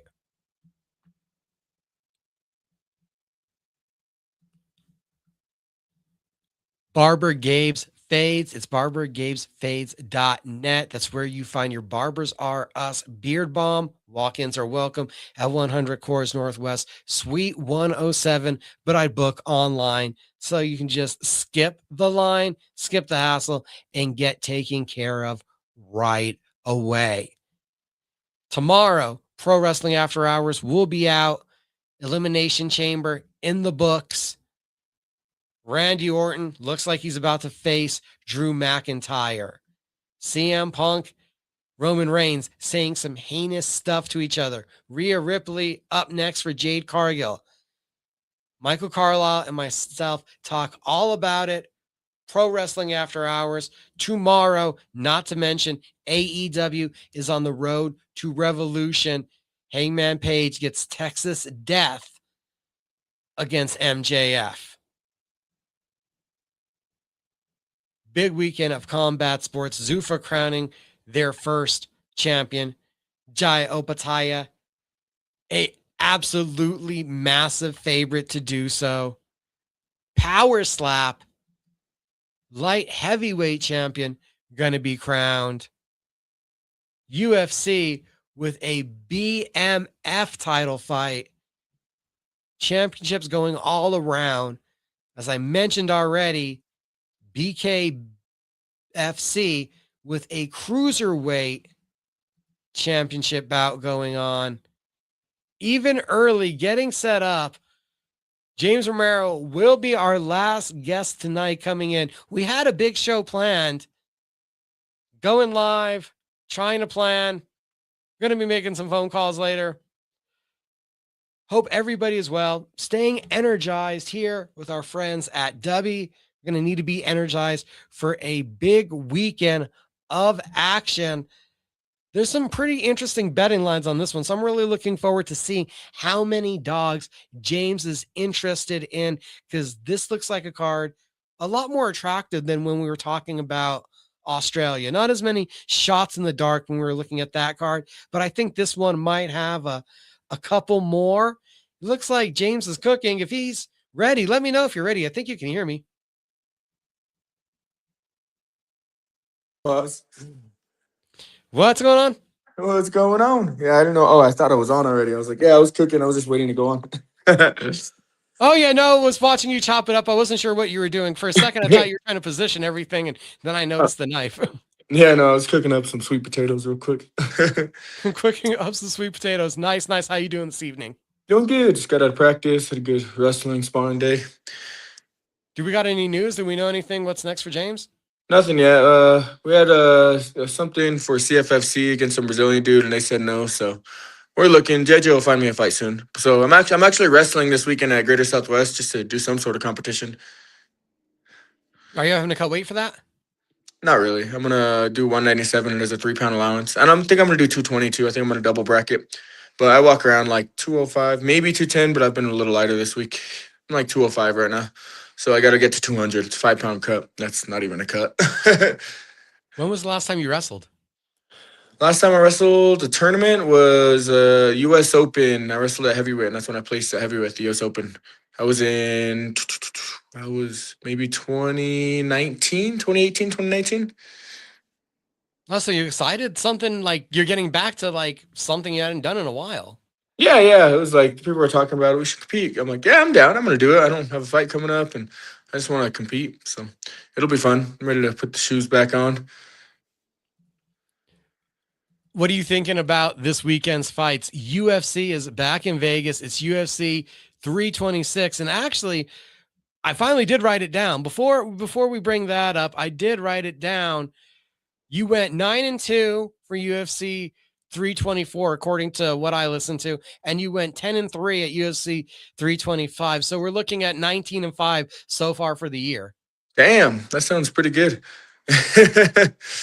Not bad. I did give a lock of the week for UFC 325 though, and it was Fiziev lost, but I did make money that night because I bet big on Volk. I was like, there's no way Volk loses this one.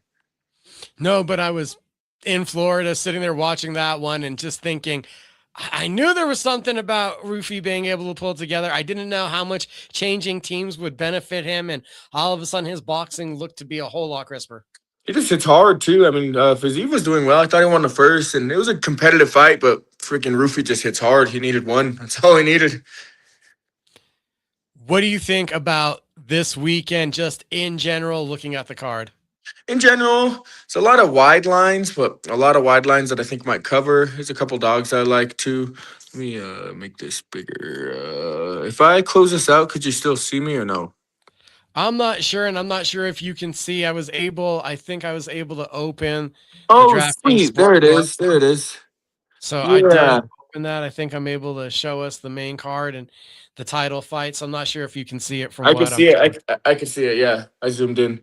Nice. I don't have the laptop today, so Awesome. Awesome. Well, not a big surprise to many people.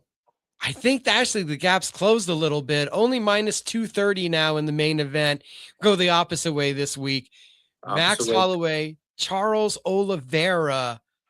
I think that it's going to be pretty surprising upset if we see Oliveira beat Holloway. Yeah, I think Max is still that good. I'm gonna take Max this week. I might do a big bet on Max. I think he looks good and clears and covers his price here. No slight to Oliveira because I mean you can't slight Oliveira ever. He's one of the best. But I just think Max gets it done. He just keeps looking better and better. I think that there's something to the Ilya loss came from having put on the size to go up to lightweight and then cutting all that muscle back down to featherweight. So I think his body is now in a position where he's ready to be a lightweight. And we saw in the Gaethje fight, he flourishes now at 155. Oh yeah. He's a grown man at 55. He's big for 55. He was huge at 45, and I think he's filled out and big enough for 55. I think Charles grappling's always scary, and his wrestling's looked really good. When he out grappled Gamrot and out wrestled Gamrot that easy, that impressed me. That surprised me a lot. But I still think Max is good enough to stay away from the danger and piece him up on the feet pretty badly. And the incredible thing about Max is outside of Volk, he's able to control the distance and pepper you with so many punches that guys don't even have that opportunity to really get that entry going to get to his legs for us to really see his takedown defense be tested. You're eating too many shots. That is true. Ilya took him down, but he got right back up. But Ilya is also a really good wrestler. We're talking about a world-class wrestler. I just feel like there's a difference in those takedowns, even though it's much improved. I'd go out on the limb and say it has to be something like a flying knee, an elbow weirdly in the clinch. It has to be something dynamic for Oliveira to hurt Max to probably catch him in a sub to get the victory here. It's hard to hurt Max, too. It's damn hard. I mean, Ilya's the only one to do it, and that dude's got power for days. I think it's a good spot for Max. I think he wins this one. I think it's a fun fight, and I think there'll be a couple scary moments because that's how Charles fights, but I think Max gets it done here. I don't mind the price. I mean, it'd be better if it was even odds, but I mean, it's priced that way for a reason. I am way more confident in Max than I am in Caio Borralho, but Caio Borralho coming in at as a minus 298, excuse me, almost 300 to the plus 240 of the former 1-2 division champion and Rainier de Ritter, two guys that are known for their grappling. Yeah, this line is wide. I think Cal wins. I don't think I'm gonna bet him at that price, but I think he wins. That price is just I don't think it's worth it to bet that money line. And I don't think he gets it inside the distance either. And I hate betting a decision prop. So that might be one I stay away from. I'm picking Cal Borralho. But RDR, you could just do his Homer Simpson thing in there and just get it done. Those freaking long knees to the body. I just think Cal's footwork, he'll stay away and jab him up at range. And we saw his cardio tested last time in DeRitters. I know he had some stuff he said for that against Brendan Allen. But Borralho gets it done, but I do not like the price. And I don't think I'll be betting that fight. I don't like the price. You get minus on the unders and on the point spread. I think that Caio's the better athlete and he has more tools, so he should be able to get this victory. If you see DeRitter gets the win, it's going to be one of those fights where I think Caio's just shaking his head at the end like, how did I let this get away from me? Yeah, well, RDR's huge for middleweight, too. That's what people forget. When he was in there, he looks huge. His fight with Whitaker really impressed me. That was a damn good fight. I know Whitaker's a little past his prime, but he's still damn good. If there was one of them going to 205 after that fight, I thought it would have been RDR, not Whitaker saying I'm moving up. Yeah, that's kind of crazy to me because, I mean, he fought at welterweight. Coming off the Ultimate Fighter Nation season, I think he won it at middleweight, dropped down to welterweight, and yeah, now all-time middleweight, but he's never been a big middleweight. No, he's not a big middleweight. He's fast and just stays on the outside. Good kicks, got jab from anywhere. I think the betting line has actually come down a bit since I did a show earlier today, since I did MMA After Hours. Rob Font is a a plus 180 dog to the minus 218 favorite Raul Rosas. Are you jumping up and down to bet on Rob Font like people Yeah. were when I saw it Oh at yeah. plus 300 earlier today? I wish I could have got it at that line, but I'm still taking Font. That I think this is priced opposite.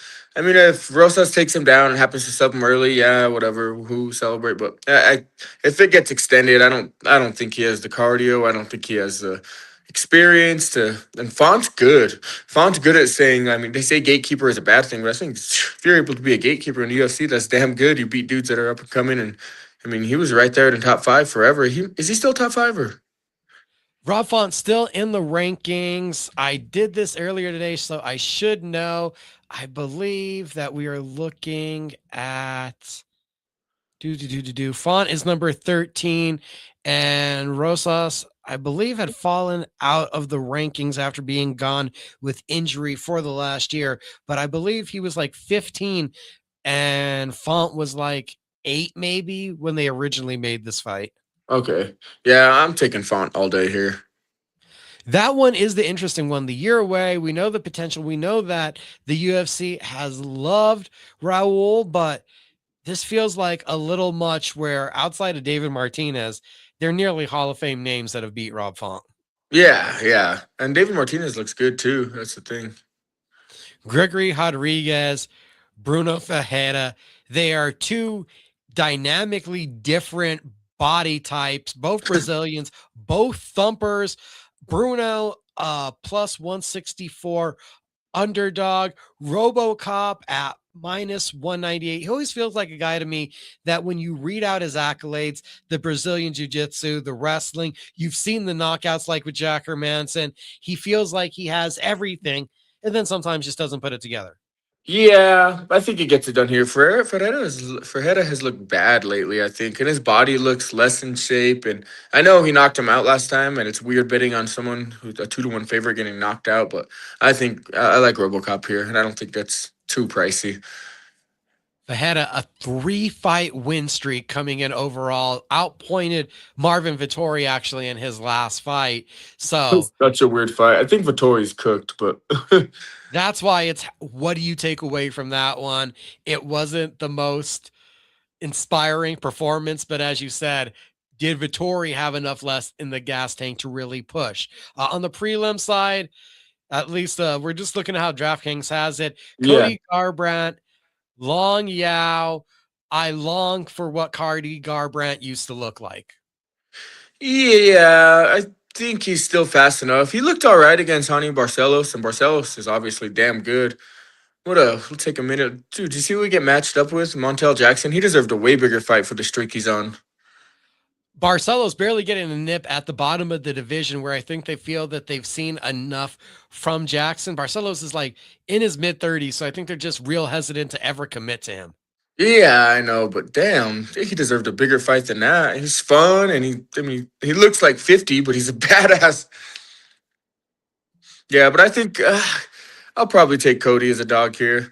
I don't think the other guy's that great or nothing. Cody's way past his prime, hasn't looked great, but I don't think he looked too terrible against Hani Barcelos. There's something to having experience, but you almost have to have the right kind of experience. And that's what I worry about with a guy like Long Zhao, who been around the South Korean MMA scene forever. How much is that valuable experience versus how much is that where you were in a lot of fights? You know what I mean? A Yeah. 27-10 record. He's well rounded. I've heard he's durable, but you've lost to competition that we're never going to see at this level. So that gives me concerns where this is a matchup that Garbrandt should be able to win. Yeah, and I don't even think Garbrandt has a terrible chin either. I think it's his defense. If his chin is there, is worse. He's been hit hard by a lot of tough dudes. I think I'm going to take a small dog shot on Cody here. Small dog shot on Cody Garbrandt. Ricky Tercios, as I'm looking at it, versus Alberto Montes. Tercios minus 160. Excuse me, Tokyo's plus plus, yeah, 160. And it's a minus 190 for Alberto Montes. I believe this is Montez's debut in the debut. UFC. He had one contender series fight, an Anaconda second round, wasn't it, or something? Yeah, and I've heard that he is a black belt in Brazilian Jiu-Jitsu, a black belt in Taekwondo, and yeah, Doris and Anacondas are kind of his go-to on the ground. Yeah. Ugh, I don't know. This one, I'm probably gonna bet Tercio small, nothing crazy, but I just want to see him get tested first, and this might be the time to fade him. I don't know if he's that great. And Tercios is solid, well rounded. He's good everywhere. He's not like a crazy athlete or nothing, but he's good everywhere. Tercios has been interesting. He got the runway off of winning the Ultimate Fighter, so you Right. kind of felt, what are they going to do to build him? And then he's had injuries, he's had inability to get going, and then his performances just haven't looked like indicative of somebody that's growing, that's doing more in the training room to expand his skills. It kind of looks like a guy that keeps going to the well in the same fashion. Yeah, I feel that. He's I just don't know how good this other dude is, and the line's kind of wide for me. Line is kind of wide on that one, but he is taking Tercios. We got Cody Duran versus Ninam Jargel Tudembarel, who comes in as a minus one. Yeah, easy for me to say. A minus 135 favorite to the plus 114 dog. That's Durden. I heard that Tudembarel, there is some potential with him, and Durden will experience, which is, as we said, a strong suit. We kind of know that he is a beatable fighter. Yeah, but Durden's good, man. I'm gonna take another underdog here, so at least if 2 of 3 hit will be good. But I like Durden here. I think he's battle tested, good. I mean, he was whooping the shit out of Bruno Silva until he got caught. He looked good, and I mean, I feel like that happens in a lot of his fights. He looks really good till he doesn't. But but I still think he's good. He's a good wrestler. Good. His boxing's gotten a lot better, and he'll bite down and swing. If he keeps this one standing, he has the advantage. Tudembarel, wrestling, judo, sambo listed on his bio, and he's an aggressive submission hunter. So we obviously know he's going to be looking to take that one to the ground. Yeah, I like Durden's defensive wrestling too, especially at that weight class. Real scrambly guys. I'm gonna take Durden. I like Durden here. So I was wondering this. This is a card where you already feel like you're kind of liking the dogs. Yeah, I guess so. Seems like it.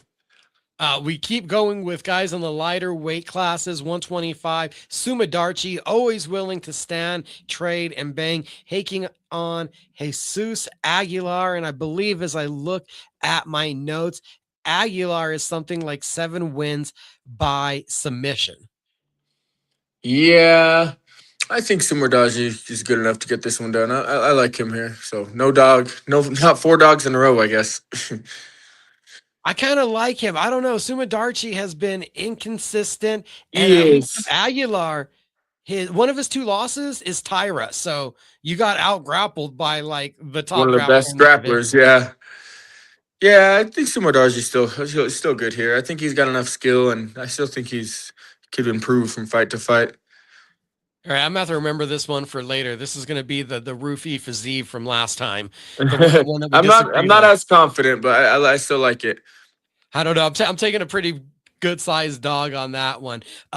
Nice. Featherweight, Gaston Bolanos, Ji Yoon Lee. If nothing else, this will be entertaining. They are both striklers. From what I've heard, Lee, very technical, very composed striker.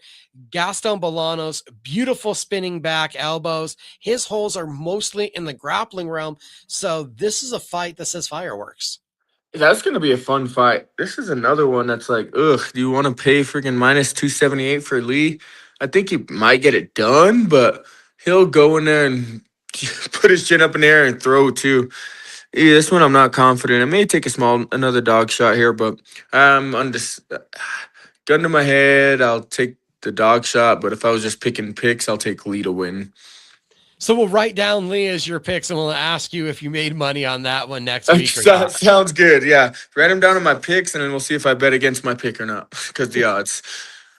Lucas Fernandez, Rodolfo Bellato. We get a prospect at 205 pounds, and he's a minus 230 favorite to the plus 190 dog. Fernandez, I heard that his name is bipolar, and that is for his fighting style, from that he can go to aggressive to backing off and being composed in an instant. Oh, I didn't know that. I watched his Contender Series fight. He looks pretty decent. I think Bellato kind of sucks. He's got all the physical tools, but I think he'll quit when you give him the chance. 15-second knockout, a CFFC title. You know the weight of one of those. It's a pretty good resume starting out for Fernandez. Yeah, I think Fernandez gets it done. I think the UFC's kind of sick of Bellato too.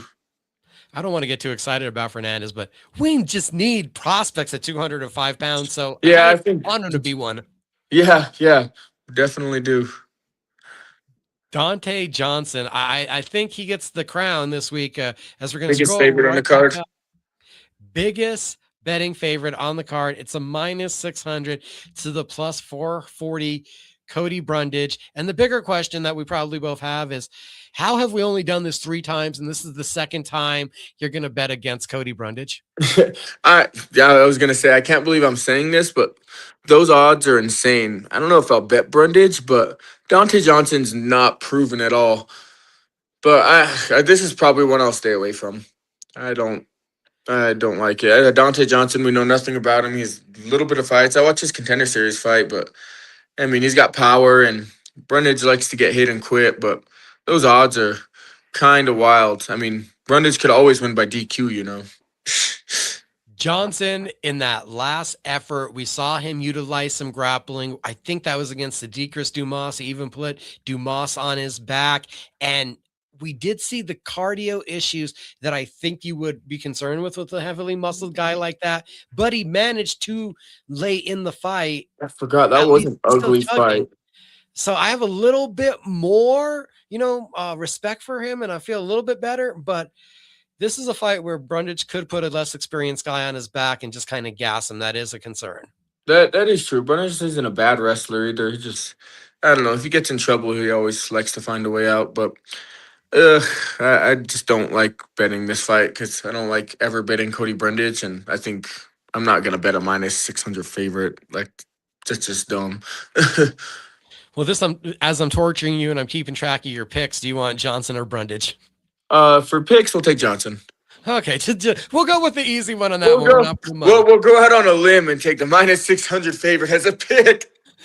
Don't bet that one, people. That is not the bet. Do not do it. Pull up on that one. Rafael Tobias, as it's listed at light heavyweight, is a minus 205 favorite to Dayar Nungaze, who is the plus 170 dog. And if you don't remember Dayar, he is the guy that has the nervous tick of the twitch with his eye. So immediately he was like patting at his eye in his debut to where you thought maybe he got poked or hit. Why do I not remember that? Yeah, I looked at these guys, and honestly, I don't know too much about either of these guys, so I can't. For the first time, I'm completely stumped on them. I was also busy at work. All day. And, go ahead. Sorry, Tobias Brazilian, just a bit more of a favorite. Yeah. This one, I'm not gonna bet anything because I don't know anything. I'll just be shooting blind. Yeah, I normally like to go look in, especially when I do these picks and go over everything. This is just off. I haven't even looked at I looked at the card earlier in the week before you even messaged me, but I haven't. I was busy and in practice, and I just got home, I showered, and was starting dinner. So I do not have a pick for this one because I do not know. That's fine. We'll leave one in a void. That one not getting picked on. Either way, we're going to leave that one alone. Brandon Moreno last weekend and Loney Kavanaugh. What was your reaction? I bet Loney Kavanaugh. So that was I thought he would handle. I think Moreno was more on a decline. At flyweight, it's hard to stay at the top that getting older. Upper weight classes like heavyweight, light heavy, middle, you could be old and stick around for a while. But the first thing that goes is your speed. The last thing that goes is your power. Moreno had beat Albazi and Urseg before that Tyra fight. I was shocked about the fall off, but from the moment they announced the Asum Alabaya fight, I didn't like the date. I didn't like the quick turnaround off of a bad performance, having to go in elevation in a place that's emotionally charged where you feel all that pressure that the show is riding on your shoulders. Yeah, Yeah, Lonia is just good too. I mean, he has the best base for MMA. He got knocked out by Charles Johnson. Look at Josh Van. Just kidding. So fast, that blitzing in and out style. I almost question his power and his ruthless efficiency watching some of his earlier fights where I was wondering, does he have that pop on it, or was he more, not to be disparaging, but like David Martinez, where Yeah, Martinez landed a lot on Cheeto and you were like, it doesn't look like it though. yeah. I think he'll get exposed soon against one of the top level guys. He's got a fun kind. I don't know. It's kind of fun, kind of not. He's good. He's really good, but yeah, I bet Lonia Kavanaugh last week. I ended up like I broke like even on bets because I did some other props and stuff. But I also bet Cheeto as a dog. But yeah, From the main event I got right though. from someone that knows the world of combat sports, what was your reaction also to seeing, and I've brought it up a few times tonight, Olesander Usyk is going to fight Rico Verhoeven? Yeah, like what? Isn't there other boxing contenders to fight? Like, I'm glad to see it. It wasn't Logan Paul, I guess, or Canelo I Alvarez or something. guess, You know yeah. what I mean? At least it wasn't that bullshit. Yeah. But yeah, I didn't have that one on my bingo card for the year when he said, "Hey, I'm going to go box." I kind of thought that we'd see Rico Verhoeven on some random card, not randomly outdoor in front of the pyramids of Giza with the world heavyweight champion across from him. Have odds released in that? Because he's probably like minus 3,000. Usyk. Let's see, actually. Rico versus Usyk odds. Quick Google search. Oh, yeah. Usyk is minus 2,500 to minus 3,000. That was pretty Get close. Rico for plus 1,000. Yeah. If that means if you bet $100 on him, you lose $100. At least it's still only $100, but you're dreaming. I could win 1,000. I could win 1,000. He just needs to land one big punch. Tyson Fury couldn't land one big punch. Yeah. Usyk's one of the best, but I don't know why he's fighting him. Like, there's could be boxing is boxing sometimes. The light heavyweight title is vacant. Yuri versus Olberg is interesting. That's And a fun one. And the fact that we're getting Alex versus John, I tentatively say it sounds like, fingers crossed, because if you say it too loud, I feel like we got a knock on wood. This is all exciting. Oh, it's all pretty exciting. Yeah. I like Yuri in that fight. I don't even know the odds, but I think Yuri's just one of my favorites to watch in the UFC. I wonder if he turned a corner or if he just hit a fuck it button when he knocked out Khalil. If it came together and he learned something, if not, because playing the long distance game like he was doing against Khalil, he was getting eaten up. Oh, and yeah. Carlos is so good at long distance. It's a tricky fight. It's a tricky fight, but Yuri was trying to like work his head movement and distance and forms. Like, dude, that's not how you fight. Just go in there and jump and do random shit and you knock people out. He's good at what he does. It's controlled chaos. I don't even know if it's controlled or it's just chaos. I think he's just a tsunami. He doesn't even know what he's doing. It's a little more uncontrolled and just kind of winging stuff out there. Yeah, he's just got a will to win too. Like the Glover fight, that one was fun. The Glover fight was fun. Getting that rear naked choke in the last second. He's had this Khalil. There is that true samurai warrior, never say die spirit from you. Yeah, for sure. And he could eat a punch too. He's got a chin. It's just Pereira was such a bad matchup because Pereira hits hard. He hits so hard and he's able to take away that leg so quickly and put Yuri at a place where he couldn't explode. And his explosiveness with those dynamic angles at how he attacks, I feel like is his best, like, surprising attack. Yeah, true. Yeah, I know Oberg's on a good run and he's good, but I think Yuri will get it done. I don't even know the odds on that fight, but that'll be a fun fight regardless. Just because Yuri's not in a boring fight. Yuri's never in a boring fight. That card is an embarrassment of riches. after looking at what was announced this weekend. Still, everything's live and free on Paramount Plus. I don't know if we're going to look back and say that this card measured up, at least so far, on the face value of what we've seen from these other pay-per-views this year. Yeah, the other numbered ones are pretty damn good. We'll see if this lives up to the hype.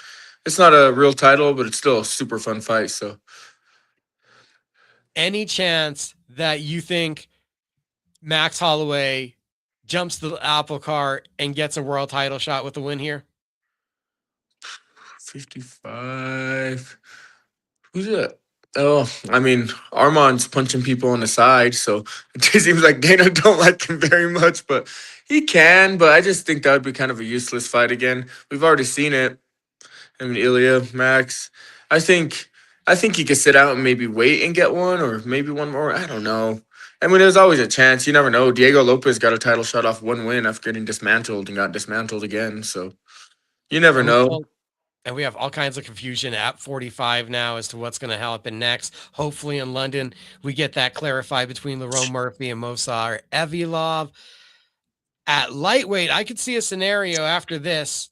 Maybe Max sits out and they finally do Ilya versus Gaethje, and then Max gets the winner after that.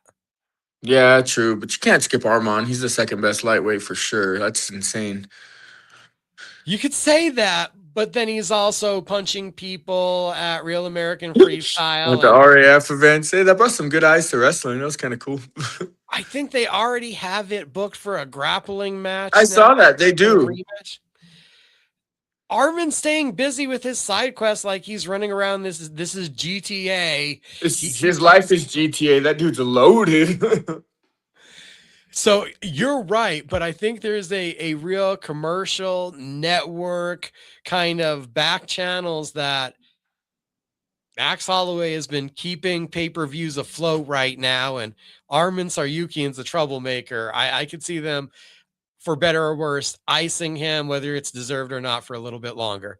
Yeah, they can. Yeah, it's just they would be easy skip him for sure. They would if Ilya wouldn't have knocked Max out already. But I just think with that, it'll hold him back. Like no one wants to see that. Everyone wants to see fresh matchup, and I think it's the best matchup you can make in a division. Armand Ilya is a good fight. When you read $15 million to Connor Ben from Zuffa Boxing for one fight, what do you think?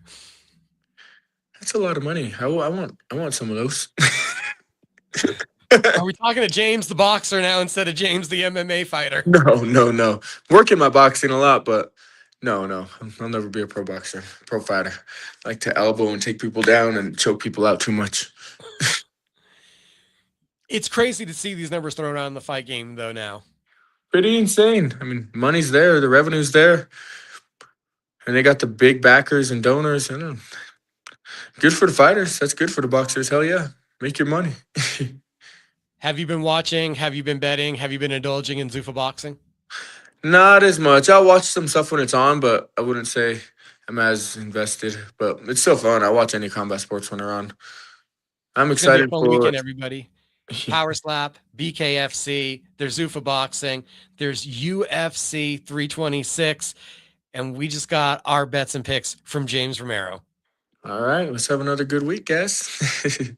We will check with you very soon, sir. You have a good one. Right on. Have a good one, Micah.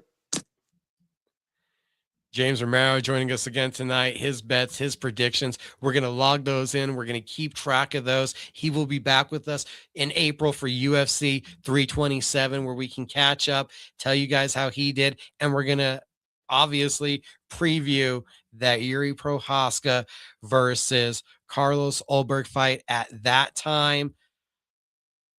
Huge shout out. Thank you to Chelsea Dodson, Power Slap Preview. Big shout out, appreciation. Santi Gonzalez. Thank you to Cristian Cabral. He tried everything. I'm not sure what was going on. We weren't able to make it happen. We'll probably get Nick Gonzalez on next week. Guys, we are going to have a Reign of Champions Empire Promotions full preview episode next week. And we're going to see what other great guests we can dig up once again. Robbie Ray Images, Robbie Ray Media, Barber Gabe's Fades, Barbers Are Us. Couldn't do this without you guys. Shout out Talk ABQ. MMA After Hours is up. Pro Wrestling After Hours will be up tomorrow. This week, Cage Minds Fight Hour, ESPN Radio, Albuquerque, 1017 The Team, The Meme Machine with a more in-depth preview we're going to have of UFC 326. We're also going to talk about the state of the featherweight division, some recent comments from Aljamain Sterling. We're going to have Steve Garcia from the Jackson Wink Academy, and we're going to be talking about so much chaos in the world of MMA. CageMinds.com is going to be the place this weekend. A whole lot of fight results, a whole bunch of articles, a whole bunch of podcasts. Thank you guys for watching, and have a great night.